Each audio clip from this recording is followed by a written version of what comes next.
요한복음 12장.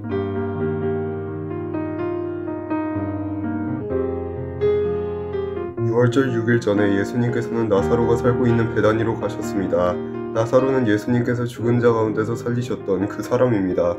그 집 사람들은 예수님께 저녁 식사를 대접하였습니다. 마르다는 음식을 접대하는 일을 맡았고 나사로는 예수님과 함께 식사하는 사람들 속에 있었습니다. 마리아가 매우 비싼 나드 향유 약 300g을 가져와서 예수님의 발에 붓고 자기의 머리카락으로 그 발을 닦았습니다. 그러자 그 향기가 온 집안에 가득하였습니다. 예수님의 제자 중 한 사람인 가룟 사람 유다가 그곳에 있었습니다. 그는 나중에 예수님을 배반할 사람이었습니다. 유다가 말했습니다. 이 향유를 팔아 그 돈을 가난한 사람들에게 나누어 주는 것이 좋지 않은가? 이것은 300데나리온에 해당하는 값비싼 것인데 말이야. 그러나 유다가 정말로 가난한 사람들을 생각해서 이 말을 한 것은 아니었습니다. 그는 도둑이었기 때문에 이런 말을 한 것입니다. 그는 돈주머니를 관리하는 사람이었는데 종종 돈주머니에서 돈을 제 맘대로 꺼내 쓰곤 하였습니다. 예수님께서 말씀하셨습니다. 이 여자가 하는 대로 내버려 두어라. 마리아는 내 장례를 치를 날을 위해 이 향유를 준비해 둔 것이다. 가난한 사람들은 너희와 항상 함께 있겠지만 나는 너희와 항상 함께 있지는 않을 것이다. 유대인들이 예수님께서 베다니에 계시다는 소식을 들었습니다. 그래서 그들은 예수님만이 아니라 예수님께서 죽은 자 가운데서 살리신 나사로도 보려고 크게 무리를 지어 그곳으로 왔습니다. 그러자 대제사장들은 나사로까지 죽이려고 모의하였습니다. 그렇게 그들이 나사로를 죽이려고 하는 것은 나사로 때문에 많은 유대인이 예수님께 가서 그분을 믿었기 때문입니다. 다음날 유월절을 지키러 온 많은 무리들은 예수님께서 예루살렘으로 오신다는 소식을 들었습니다. 그들은 손에 종려나무 가지를 들고 예수님을 맞으러 나갔습니다. 그리고 외쳤습니다. 호산나, 주님의 이름으로 오시는 자에게 복이 있을 것이다. 이스라엘의 왕에게 복이 있을 것이다. 예수님께서는 어린 나귀를 발견하시고는 성경에 기록된 대로 그 위에 타셨습니다. 시온에 따라 두려워하지 마라. 보아라, 너의 왕이 오신다. 그분은 어린 나귀를 타셨다. 예수님의 제자들은 처음에 이 말씀을 깨닫지 못했습니다. 그러나 예수님께서 영광을 받으신 뒤에야 비로소 이 말씀이 예수님에 관해 기록된 것이라는 사실과 사람들이 예수님께 이렇게 하였다는 것을 알게 되었습니다. 예수님께서 나사로를 무덤 밖으로 불러내시고 그를 죽은 자 가운데서 다시 살리실 때 예수님과 함께 있던 많은 군중들은 계속해서 예수님께서 행하신 일을 증언하였습니다. 이처럼 많은 사람이 예수님께서 행하신 이 표적에 대한 소문을 들었기 때문에 예수님을 맞으러 나왔던 것입니다. 그래서 바리새인들은 자기들끼리 이렇게 말했습니다. 보시다시피 우리 계획은 하나도 성공을 거두지 못했습니다. 온 세상이 저 사람을 따르고 있지 않습니까?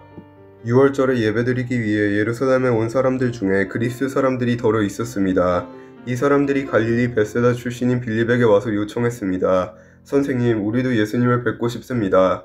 빌립이 안드레에게 가서 말하였고 안드레와 빌립은 다시 예수님께 그 말을 전했습니다.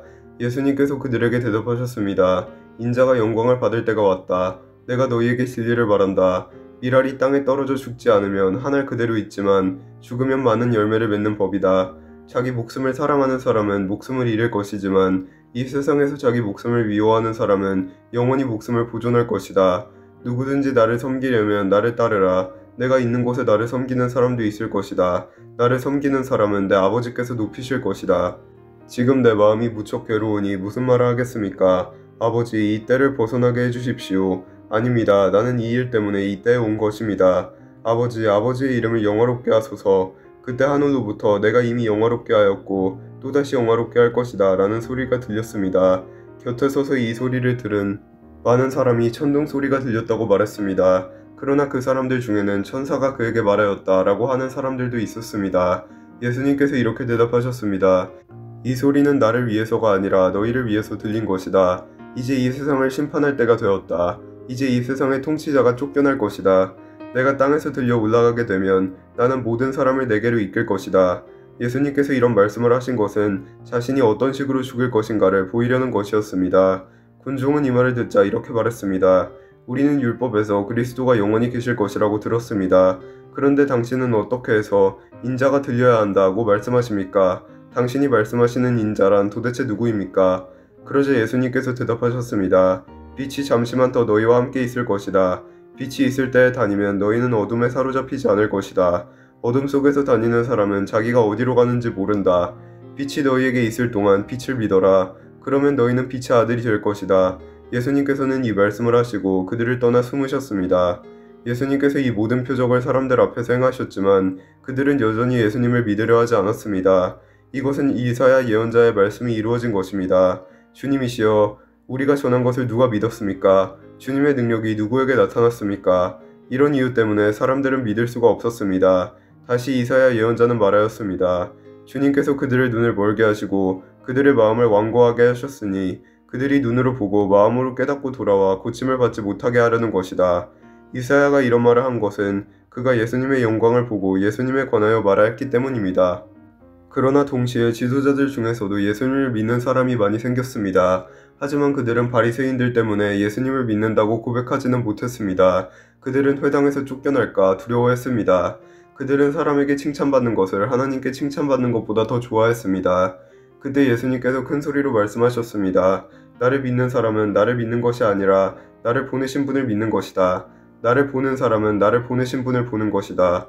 나는 세상의 빛으로 왔다. 나를 믿는 사람은 누구든지 어둠 속에 머물지 않을 것이다. 내 말을 듣고 지키지 않는 사람이 있다 해도 내가 그 사람을 심판하지 않는다.